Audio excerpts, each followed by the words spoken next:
سورہ بقرہ کی ان آیات کو نماز میں تلاوت کرتے ہوئے میرے دل میں خیال پیدا ہوتا ہے کہ میں ان گناہوں کی معافی مانگ رہا ہوں جو بھول کر یا چوک کر ہو گئے،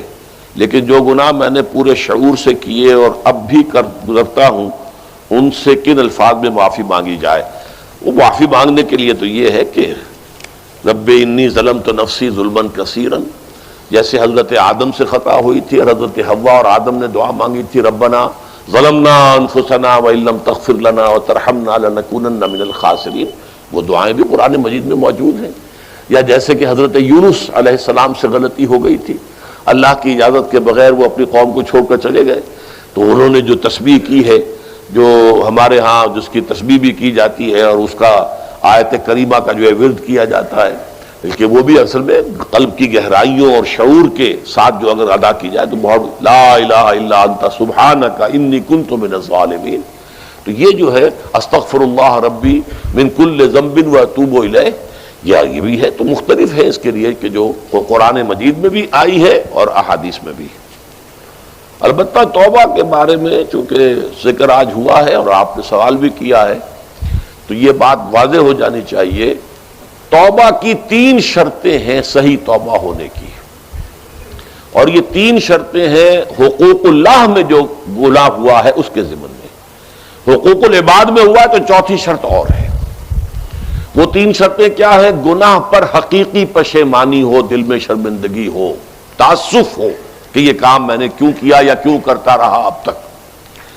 اور نمبر 2 عزم مصمم ہو کہ آئندہ ہرگز نہیں کروں گا، اور نمبر 3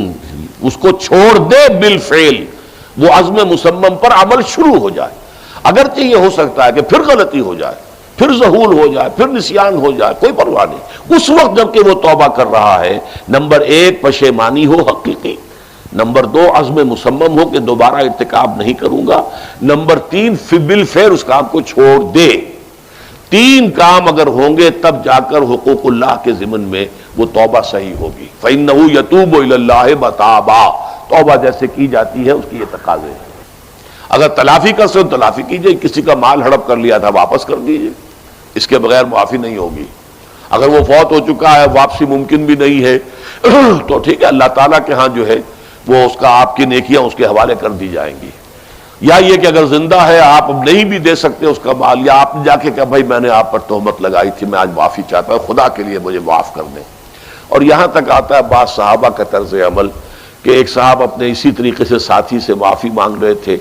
انہوں نے کوئی سرسری طور پہ اچھا جی ٹھیک ہے میں نے معاف کیا، لیکن انہوں نے محسوس کیا کہ یہ دل سے معاف نہیں کر رہے، وہ زمین پر لیٹ گئے اور اپنا گال ایک جو ہے زمین پر ٹکا کر دوسرے کا، اس پر میرا اپنا پاؤں میرے دوسرے گال پر رکھو تو مجھے یقین ہوگا کہ تم نے واقعی مجھے معاف کیا ہے۔ تو یہ کیفیت تو اس انسان کی ہوگی نا جسے واقعتاً محاسبہ اخروی کا احساس ہو اور شدید کہ اس کی جواب دہی ہوگی، تو اس کے لیے تو پھر وہ ہر طرح سے تلافی کے لیے خوشامد کرے گا، بھائی خدا کے لیے مجھے معاف کر، اور جی معاف کر دیں آپ، بس یہ کیا ہے، ایک معافی وہ ہوتی ہے، وہ جو پولیس والے بھی معافی مانگ لیتے ہیں کبھی کبھی، تو وہ معافی نہیں ہوتی، حقیقتاً دل سے آپ معافی مانگیں تو وہ ہے معافی، اور واقعتاً دل سے معاف کریں۔ تو یہ ہے 4تھی شرط ہے کہ جو حقوق العباد کے سلسلے میں ہے۔